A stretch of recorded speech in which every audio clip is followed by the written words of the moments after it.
Hello everyone. तो last class में हम लोग ने देखा था कि मैनेजमेंट क्या होता है और मैनेजमेंट का फीचर्स क्या क्या होता है ना। तो अब हम लोग देखते हैं क्या कि उसका नेचर क्या है, what is the nature of management, है ना। हम लोग जो कहते हैं नेचर का मतलब यहाँ पे क्या हो जाता है, हाँ, कि नेचर का मतलब कि उसका बिहेवियर कैसा है, कि मैनेजमेंट जो हम लोग पढ़ेंगे या फिर मैनेजमेंट आखिर जो होता है तो उसका इंटरनल नेचर क्या क्या है ना। इंटरनल कैरेक्टरिस्टिक एक तरह से हम लोग देख लेते हैं कि वो क्या क्या है। तो मैनेजमेंट को यहाँ पे तीन कैटेगरीज या तीन नेचर के अकॉर्डिंगली कैटेगराइज किया गया है ना। तो सबसे पहला क्या है कि management as an art, management as science, management as profession, है ना। तो अब हम लोग सबसे पहले धीरे धीरे करके देखते हैं कि ये मैनेजमेंट आखिर जो होता है तो इसका आखिर नेचर क्या है, ये आर्ट से कैसे रिलेटेड है, ये साइंस से कैसे रिलेटेड है और ये प्रोफेशन से कैसे रिलेटेड है। तो हम लोग आते हैं, देखते हैं कि मैनेजमेंट एज एन आर्ट, है ना। तो सबसे पहला एक जो सवाल आता है कि मैनेजमेंट, तो हम समझे कि मैनेजमेंट का मतलब क्या होता है कि it is an art of getting things done by others in effective and efficient manner, है ना। तो यहाँ जो आर्ट आ रहा था, तो ये आर्ट का आखिर मतलब क्या होता है। देखिए आर्ट्स का जो मतलब है, तो आर्ट्स का मतलब क्या कि एक आप अगर क्या कर रहे हैं कि अपने एप्लीकेशंस यानी कि अपने स्किल्स को आप कहीं अप्लाई कर रहे हैं, है ना। आपके पास कुछ पर्सनल स्किल्स है, आपके पास जो नॉलेज है आप उसको अप्लाई कर रहे हैं। सिंपली आर्ट्स का मतलब अगर एक नॉर्मल टर्म अगर हम लोग समझे तो arts means application of that knowledge और स्किल्स, है ना। कि एप्लीकेशन जो हो जाता है हमारा किसी भी चीज़ का, कोई भी थियोरेटिकल नॉलेज जो हो गया, तो वो थियोरेटिकल नॉलेज का जो हमारा प्रैक्टिकल एप्लीकेशन है ना, the practical application of this theoretical knowledge और skills is known as arts.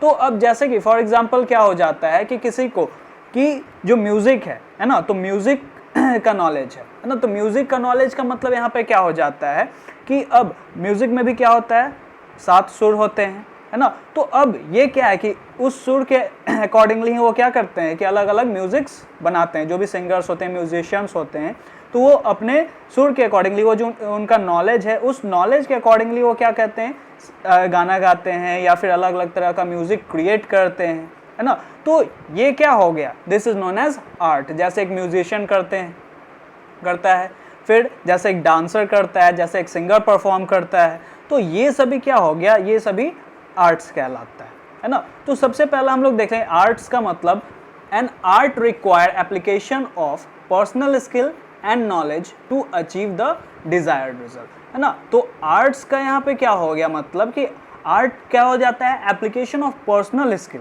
है ना। It is an application of personal skill. तो personal skill and knowledge to achieve the desired result. तो हम लोग देखे हैं कि कहीं पे भी कोई भी काम जो होता है तो वो कुछ ना कुछ अचीव करने के लिए हम लोग करते हैं। कोई भी हम डिजायर्ड रिजल्ट जो होता है उसको हम अचीव करने के लिए हम क्या करते हैं, वो परफॉर्म करते हैं, ठीक। तो अब यहाँ पे देखिए बेसिकली इसका कुछ फीचर्स क्या क्या है ना। तो सबसे पहला एग्जिस्टेंस ऑफ थियोरेटिकल नॉलेज। अच्छा, आर्ट्स में थियोरेटिकल नॉलेज होगा क्या, अभी तो हम लोग बात कर रहे थे कि प्रैक्टिकल एप्लीकेशन, तो यहाँ थियोरेटिकल नॉलेज कहाँ से आ गया। तो यस, आर्ट्स में थियोरेटिकल नॉलेज होता है। बिना थियोरेटिकल नॉलेज का कोई भी हम फंक्शन परफॉर्म ही नहीं कर सकते हैं। जैसे कि एक म्यूजिशियन का ही अगर बात लिया जाए तो बिना उस लिटरेचर का, बिना उस नॉलेज का वो फंक्शन परफॉर्म नहीं कर सकता है। उसमें भी एक कुछ प्रिंसिपल्स होता है, म्यूजिक का भी कुछ प्रिंसिपल होता है, जैसे कि सारे गामा पा का ये जो हो गया। तो ये जो 7 सुर होते हैं, तो ये क्या हो गया, ये भी एक थियोरेटिकल पार्ट है ना। कि जो वो फंक्शन परफॉर्म कर रहे हैं, तो फंक्शन को परफॉर्म करने के लिए हमको क्या है कि हमको नॉलेज होना जरूरी है, हमको थियोरेटिकल नॉलेज होना जरूरी है उस प्रैक्टिकल एप्लीकेशन को परफॉर्म करने के लिए, है ना। तो एग्जिस्टेंस ऑफ थियोरेटिकल नॉलेज तो होगा ही होगा। अब नेक्स्ट है पर्सनलाइज्ड एप्लीकेशन। तो पर्सनलाइज्ड एप्लीकेशन का मतलब यहाँ पे देखिए क्या हो जाता है कि पर्सनलाइज्ड एप्लीकेशन का मतलब हुआ क्या कि हर एक पर्सन, कोई भी नॉलेज उसके पास आता है तो हर एक पर्सन अपने अकॉर्डिंगली क्या करता है, उसको अपने अकॉर्डिंगली क्या करता है, उसको यूज करता है ना। अब अपने अकॉर्डिंगली यूज करने का मतलब क्या हो गया कि जैसे कि सिंपल अगर देखें तो क्रिकेट कहीं अगर बात कर लेते हैं तो क्रिकेट में एक कोच होता है, वही कोच क्या कर रहा है, सिंपली अगर देख रहे हैं एक कोच होता है तो एक कोच सबको ट्रेन कर रहा है ना, सभी बैट्समैन को मान लीजिए ट्रेन कर रहा है, ठीक।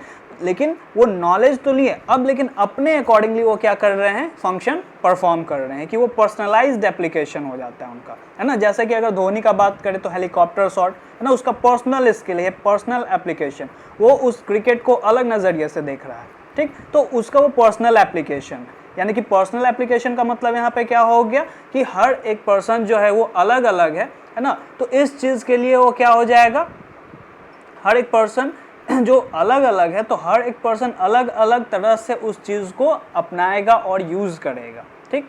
नेक्स्ट है based on practice and creativity.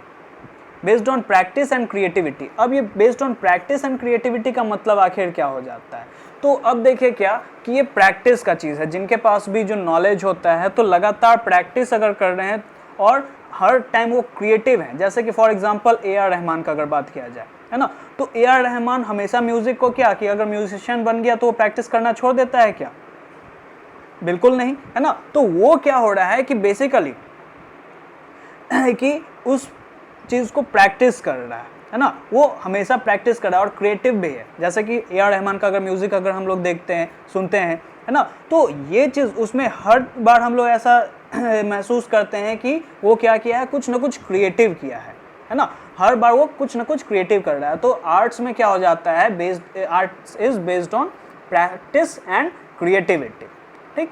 अब आते हैं हम लोग next, existence of these feature in management. अब ये देखते हैं हम लोग कि ये सभी जो फीचर है ये मैनेजमेंट में आखिर मौजूद है कि नहीं है। तो सबसे पहला बात आता है थियोरेटिकल नॉलेज इन मैनेजमेंट।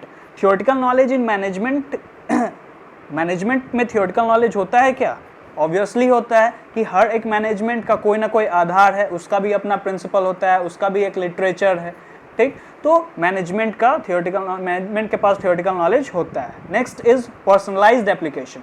तो पर्सनलाइज्ड एप्लीकेशन का मतलब, अब देखिए हर एक मैनेजर हर एक एक्टिविटी को अलग अलग तरीके से परफॉर्म करता है ना। अगर जैसे कि हम देख ले HDFC का जो मैनेजर है और SBI का जो मैनेजर है, दोनों एक ही तरह से फंक्शन परफॉर्म करेगा क्या, नहीं, है ना। दोनों बैंकिंग में इन्वॉल्व है, लेकिन दोनों अलग अलग तरीके से क्या कर रहा है कि वो फंक्शंस परफॉर्म कर रहा है। तो it is an personalised application. हर एक मैनेजर अपने अकॉर्डिंगली वो क्या करता है, डिसीजन लेता है, अपने अकॉर्डिंगली क्या करेगा, वो एक्शन एक्टिविटीज़ परफॉर्म करेगा। नेक्स्ट है practice and creativity and management.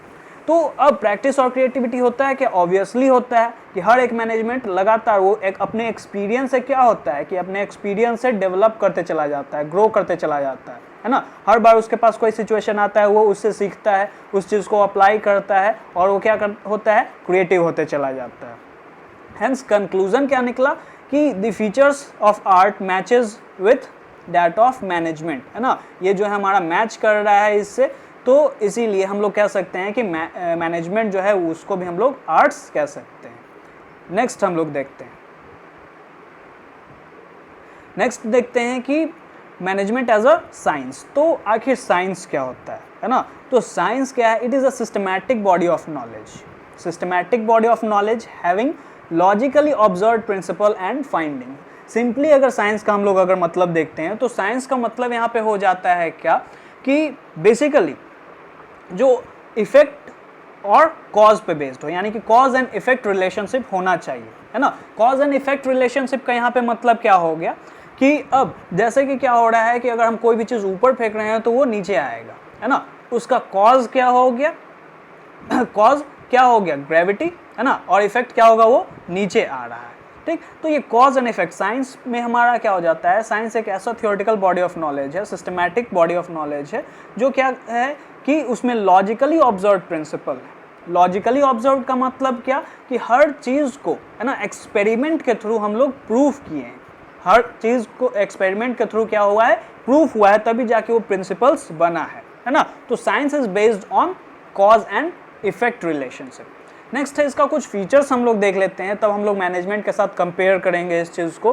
तो इसका फीचर जो है, तो सबसे पहला आ जाता है क्या, सिस्टमेटाइज बॉडी ऑफ नॉलेज, है ना। इसका सबसे पहला फीचर है कि सिस्टमेटाइज बॉडी ऑफ नॉलेज। तो अब सिस्टमेटाइज बॉडी ऑफ नॉलेज का हम लोग यहाँ पे देखते हैं, तो साइंस क्या सिस्टमेटाइज बॉडी ऑफ नॉलेज है, है ना, ऑब्वियसली है, क्योंकि इसमें भी बहुत सारे प्रिंसिपल हैं, अलग अलग जो साइंटिस्ट हैं वो क्या कर रहे हैं, अपने अकॉर्डिंगली क्या कर रहे हैं कि कुछ ना कुछ प्रिंसिपल्स बनाए, है ना, या वो जो फैक्ट है एक्चुअली उसको ऑब्जर्व करके वो प्रिंसिपल बनाए, जैसे ग्रेविटेशन, लॉ ऑफ ग्रेविटेशन हो गया, है ना, तो और न्यूटन का हो गया, आइंस्टाइन का हो गया, सभी अपना अपना क्या किए हैं, कुछ ना कुछ प्रिंसिपल दिए हैं, तो hence it is systematised body of knowledge. Next है प्रिंसिपल बेस्ड ऑन एक्सपेरिमेंटेशन। तो इसमें अभी हम लोग बात कर रहे थे कॉज एंड इफेक्ट रिलेशनशिप का, और ये सभी लॉजिकली ऑब्जर्व होने के बाद क्या किया गया है, इसको अपनाया गया है ना। तो प्रिंसिपल बेस्ड ऑन एक्सपेरिमेंटेशन, अब जैसे कि क्या हो गया कि 100 डिग्री पे क्या होता है, वाटर बॉयल करता है, ठीक, 100 डिग्री पे वाटर बॉयल करता है, तो ये एक्सपेरिमेंट के थ्रू क्या हो चुका है, ये प्रूव्ड हो चुका है। तो हेंस और भी सभी हम लोग बहुत सारा ऐसा फीचर्स देखते हैं, ऐसा फंक्शंस देखते हैं, फॉर्मूला देखते हैं जो एक्सपेरिमेंट के थ्रू क्या किया गया है, प्रूव किया गया है ना। तो it is principle based on experimentation. Next is universal validity. तो अब साइंस में यूनिवर्सल वैलिडिटी होता है क्या, यूनिवर्सल वैलिडिटी का मतलब हर जगह वो पाया जाए। तो अगर लॉ ऑफ ग्रेविटेशन का बात करें तो अर्थ पे अगर हम कहीं पे भी चले जाएं, लॉ ऑफ ग्रेविटेशन फेल नहीं होगा, नॉर्मल सिचुएशन में अगर हम लोग देखें तो, है ना। ऐसा नहीं कि हम लोग कहीं पे क्या कर रहे हैं कि आर्टिफिशियल अगर बनाया तो बोलेंगे कि वहाँ पे ये ग्रेविटेशन नहीं हो रहा है ना। जो नॉर्मल कंडीशन अगर हम लोग देखते हैं तो हर जगह पे वो क्या हो जाता है कि साइंस का जो प्रिंसिपल है, जो एक्सपेरिमेंट के थ्रू क्या हुआ है, प्रूव्ड हुआ है, वो फॉलो होगा ही होगा। तो हेंस यूनिवर्सल वैलिडिटी इसका होता है। अब इसको हम कंपेयर करते हैं किस चीज़ से, तो मैनेजमेंट से कंपेयर करते हैं। तो सबसे पहला सिस्टमेटाइज्ड बॉडी ऑफ नॉलेज। तो सिस्टमेटाइज्ड बॉडी ऑफ नॉलेज का अगर बात किया जाए तो बेसिकली इसमें क्या हो गया कि मैनेजमेंट में भी क्या है कि मैनेजमेंट का भी कुछ अपना प्रिंसिपल्स है ना। जो क्या हुआ है, ऑब्जर्वेशन से, एक्सपेरिमेंटेशन के थ्रू मैनेजमेंट ने भी अपना लिटरेचर, अपना सिस्टमेटाइज्ड बॉडी ऑफ नॉलेज क्या किया है, एक एक्वायर किया है, ठीक। तो ये तो फंक्शन आपका क्या हुआ कि मैच कर रहा है। Second is principle based on experimentation and management. तो अब एक्सपेरिमेंटेशन ऑब्वियसली कि मैनेजमेंट में भी बहुत सारे ऐसे प्रिंसिपल्स दिए गए हैं जो एक्सपेरिमेंट के थ्रू प्रूव्ड हुए हैं, लेकिन यहाँ पे एक छोटा सा यहाँ पे प्रॉब्लम आता है क्या कि वो एक्सपेरिमेंटेशन जो हुआ है ना, तो हमेशा वो एक्सपेरिमेंटेशन फॉलो नहीं होता है। जो यूनिवर्सल वैलिडिटी का हम लोग बात करेंगे तो हमेशा मैनेजमेंट का जो प्रिंसिपल्स है वो फॉलो नहीं होगा, हर जगह पे फॉलो नहीं होगा, रैदर इट इज सिचुएशनल, है ना। अब क्यों ऐसा, तो मैनेजमेंट में हम लोग एक चीज़ देखे थे कि मैनेजमेंट किस चीज़ में वर्क करता है, तो मैनेजमेंट पीपल में वर्क करता है, यानी कि ह्यूमन बिहेवियर को हम लोग क्या करते हैं, मैनेज कर रहे हैं, ठीक। अब यहाँ ह्यूमन बिहेवियर का अगर बात आया तो ईच ह्यूमन इज़ यूनिक, है ना। हर ह्यूमन का जो बिहेवियर है वो क्या होता है, हमेशा डिफरेंट होता है, हर एक सिचुएशन के लिए डिफरेंट होता है। तो अब यहाँ पे क्या हो गया कि हर एक सिचुएशन के लिए अगर बात आ रहा है कि हर एक सिचुएशन के लिए उसका जो एप्लीकेशन है वो डिफरेंट है ना। एक मैनेजर जो हो गया, किसी को क्या कर रहा है कि कोई ऑर्डर दे रहा है तो डांट के, कमांड करके अगर ऑर्डर दे रहा है, किसी को वो आसानी से यानी कि सिंपल लैंग्वेज में सॉफ्ट टोन में बात करके ये कर रहा है। तो अब एक ही मैनेजर है, सिचुएशन अलग अलग सिचुएशन पे वो क्या कर रहा है, अलग अलग तरीके से काम कर रहा है। तो यहाँ पे हम लोग कह सकते हैं कि मैनेजमेंट में हम लोग आप देखेंगे कि आप लोग बोलेंगे कि मैनेजमेंट का एक फीचर्स हम लोग देखे थे कि management is universal in nature, है ना। Management is universal in nature, it is all pervasive. लेकिन अब यहाँ पे तो आप कॉन्ट्राडिक्ट कर रहे हैं, लेकिन नहीं, यहाँ पे हम लोग मैनेजमेंट का प्रिंसिपल्स का बात कर रहे हैं, है ना, होल मैनेजमेंट का बात नहीं कर रहे। मैनेजमेंट तो एप्लीकेबल होगा हर जगह पे, लेकिन उसका जो प्रिंसिपल है हर जगह एक ही प्रिंसिपल नहीं लगेगा। जैसे कि अगर लॉ ऑफ ग्रेविटेशन का अगर बात किया जाए तो लॉ ऑफ ग्रेविटेशन अर्थ पे हम कहीं पे भी चले जाएं तो लॉ ऑफ ग्रेविटेशन फॉलो होगा ही होगा।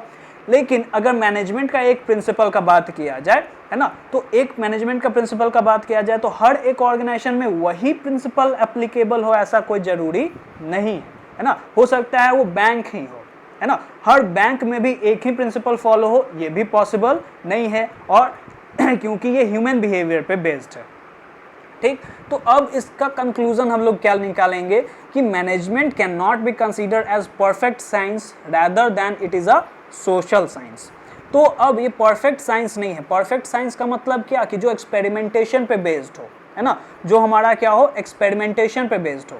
अब एक्सपेरिमेंटेशन पे बेस्ड हो और क्या हो जिसका यूनिवर्सल एप्लीकेशन हो, है ना। जैसे कि अगर साइंस का अगर बात कर ले तो 100 डिग्री पे वाटर बॉयल होगा ही होगा, हर जगह होगा, ठीक। लेकिन मैनेजमेंट का एक कोई प्रिंसिपल है, तो वो ऐसा नहीं है कि अगर इस ऑर्गेनाइजेशन में वो फॉलो हो रहा है तो हर एक ऑर्गेनाइजेशन में फॉलो होगा ही होगा, है ना। ऐसा नेसेसरली जरूरी नहीं है।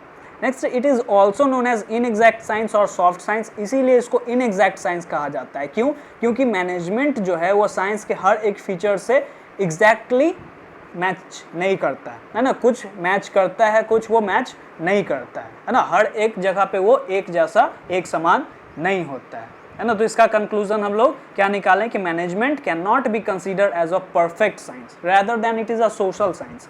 सोशल साइंस इसलिए कहा गया है क्योंकि it deals with human behaviour, human nature. Next is management as a profession. अब हम लोग देखते हैं कि आखिर मैनेजमेंट प्रोफेशन है कि नहीं, और आखिर प्रोफेशन क्या होता है।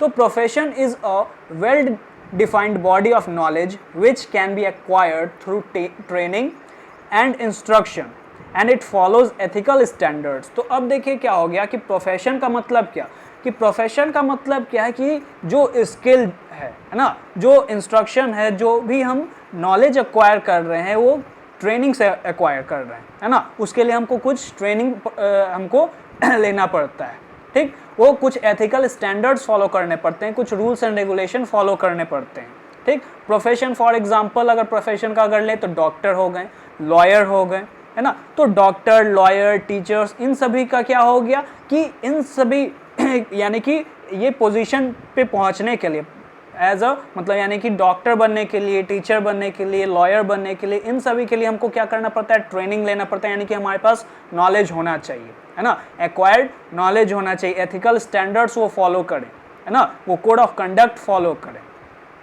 तो ये होता है प्रोफेशन। इसका कुछ फीचर्स हम लोग देखते हैं।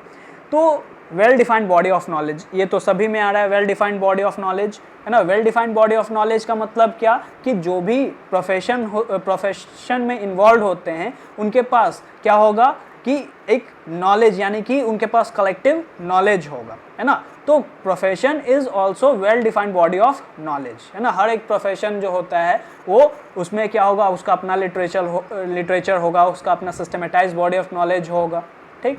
Next is restricted entry. तो प्रोफेशन में क्या हो जाता है, एंट्री रेस्ट्रिक्टेड होता है। फॉर एग्जांपल कि अगर डॉक्टर बनना चाहते हैं आप, तो डॉक्टर के लिए क्या है कि एंट्री रेस्ट्रिक्टेड है, बिना एमबीबीएस का आप डॉक्टर नहीं बन सकते हैं। लॉयर, बिना एलएलबी किए हुए आप लॉयर नहीं बन सकते, है ना। तो ये सभी कुछ क्या है, रूल्स एंड रेगुलेशन, यानी कि रेस्ट्रिक्टेड एंट्री है कि बिना आप उस चीज़ को अचीव किए हुए आप वो प्रोफेशन में नहीं जा सकते। Next is professional association.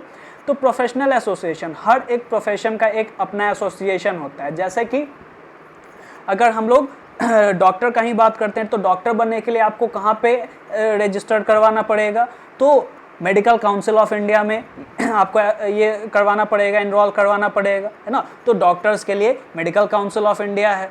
फिर अगर हम लोग देखें लॉयर के लिए, तो लॉयर के लिए बार काउंसिल ऑफ इंडिया है ना। तो इन सभी के लिए अलग अलग एक प्रोफेशनल एसोसिएशन बनाया गया है। तो प्रोफेशनल एसोसिएशन यानी कि जो भी प्रोफेशन में इन्वॉल्व हैं उनको इस प्रोफेशनल एसोसिएशन में भी इन्वॉल्व होना जरूरी है।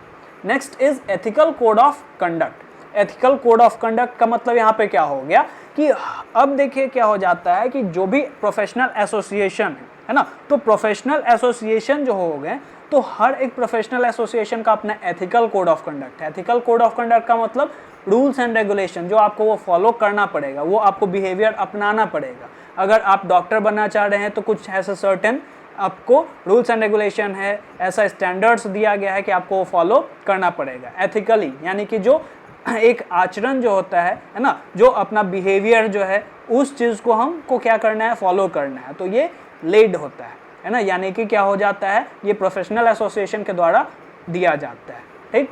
नेक्स्ट है सर्विस मोटिव। तो सर्विस मोटिव प्रोफेशन का ये बहुत ही इंपॉर्टेंट फीचर है, सर्विस मोटिव। अब सर्विस मोटिव में क्या हो जाता है कि बेसिकली कि जो पर्सन होते हैं, है ना, तो अब प्रोफेशन में क्या है कि उनका मेन एम है सर्विस प्रोवाइड करना। जैसे डॉक्टर का है ना, बिना कोई भेदभाव किए हुए वो सर्विस उनको प्रोवाइड करना है, ठीक। लॉयर का है, उनको क्या करना है, ट्रुथ के लिए लड़ना है, ठीक। ठीक। तो ये सभी सर्विस मोटिव यानी कि वो अपना सर्विस क्या करते हैं, प्रोवाइड करते हैं। तो अब आइए हम लोग देखते हैं कि प्रोफेशन ये मैच करता है कि नहीं मैनेजमेंट से।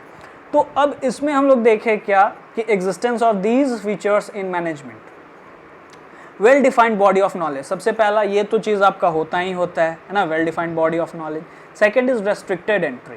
तो अब इसमें रेस्ट्रिक्टेड एंट्री ऐसा कंपलसरी नहीं है, मैनेजमेंट के लिए भी क्या है कि आप क्या कर रहे हैं कि अगर मैनेजर बनना चाहते हैं तो ऐसा कोई ज़रूरी नहीं है कि आप कहीं ना कहीं इन्वॉल्व हो, यानी कि प्रोफेशनल एसोसिएशन में इन्वॉल्व हो ही हो, ठीक। रेस्ट्रिक्टेड एंट्री, तो यहाँ पे रेस्ट्रिक्टेड एंट्री नहीं है, यानी कि अगर आप मैनेजर बनना चाहते हैं तो ऐसा नहीं है कि आपको सर्टेन आपको क्या करना पड़ेगा, चीज़ फॉलो करना पड़ेगा, कहीं आपको इनरोल करवाना पड़ेगा तभी जाके आप किसी बिजनेस के सीईओ बन सकते हैं या मैनेजर बन सकते हैं, है ना। ऐसा ज़रूरी नहीं है, ठीक। ऐसा हो तो भी कोई प्रॉब्लम नहीं है, अगर नहीं भी हो तो ऐसा कोई ज़रूरी नहीं है, यानी कि ये हाफली फॉलो होता है, फुल फ्लेज्ड नहीं है।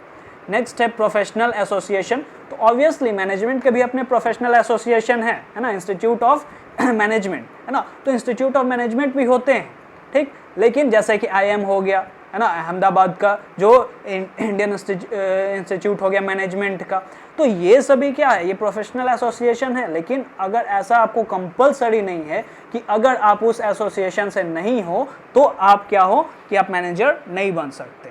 जैसे कि डॉक्टर के लिए तो ये कंपलसरी है कि अगर वो नहीं इनरोल होंगे तो उनको रेस्ट्रिक्टेड एंट्री है उनका, है ना, कि वो नहीं बन सकते हैं। लेकिन ऐसा मैनेजमेंट में नहीं होता। एथिकल कोड ऑफ कंडक्ट, तो एथिकल कोड ऑफ कंडक्ट, अब प्रोफेशनल एसोसिएशन से आप जुड़े हुए हैं तो उनका भी अपना एथिकल कोड ऑफ कंडक्ट होगा।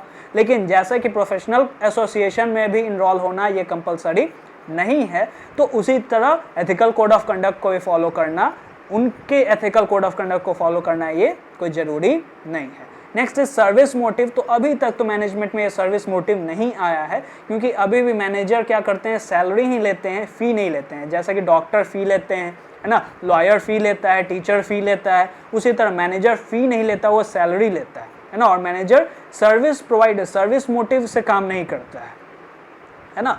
तो आगे चल के हो सकता है जैसे जैसे मॉडर्नाइजेशन आ रहा है तो ये सर्विस मोटिव ही उसमें इन्वॉल्व हो जाए, लेकिन अभी तक तो एट प्रेजेंट ये अभी तक नहीं है। तो हेंस इससे कंक्लूजन क्या हमारा निकलता है कि management does not fulfil the exact criteria of profession. अभी हम लोग देखें एग्जैक्ट नहीं फॉलो करता है। It possesses only some of the features of profession, है ना, ये कुछ ही फीचर्स क्या करता है, पॉजेस करता है। Hence, at present it cannot be recognized at full-fledged profession, यानी कि पूरी तरह से हम लोग प्रोफेशन नहीं मान सकते हैं मैनेजमेंट को, ठीक। चलिए, तो कंक्लूजन में अगर देखें, आर्ट्स का बात हुआ, फिर साइंस का बात हुआ, प्रोफेशन का बात हुआ, तो आर्ट्स कंक्लूजन अगर हम लोग देखें तो मैनेजमेंट आर्ट्स है, यस ऑब्वियसली है, क्योंकि ये मैनेजमेंट का हर एक फीचर आर्ट से मैच करता है। साइंस है नहीं, मैनेजमेंट साइंस फुल्ली नहीं है ना, एग्जैक्ट नहीं है, क्योंकि हर एक फीचर साइंस से मैच नहीं करता है। फिर नेक्स्ट है क्या कि मैनेजमेंट प्रोफेशन है क्या, तो मैनेजमेंट प्रोफेशन तो है लेकिन फुल फ्लेज्ड प्रोफेशन नहीं है। चलिए, तो आज के लिए इतना ही, है ना। फिर नेक्स्ट क्लास में हम लोग नेक्स्ट आगे का जो भी पोर्शन है वो कवर करेंगे। Thanks for watching.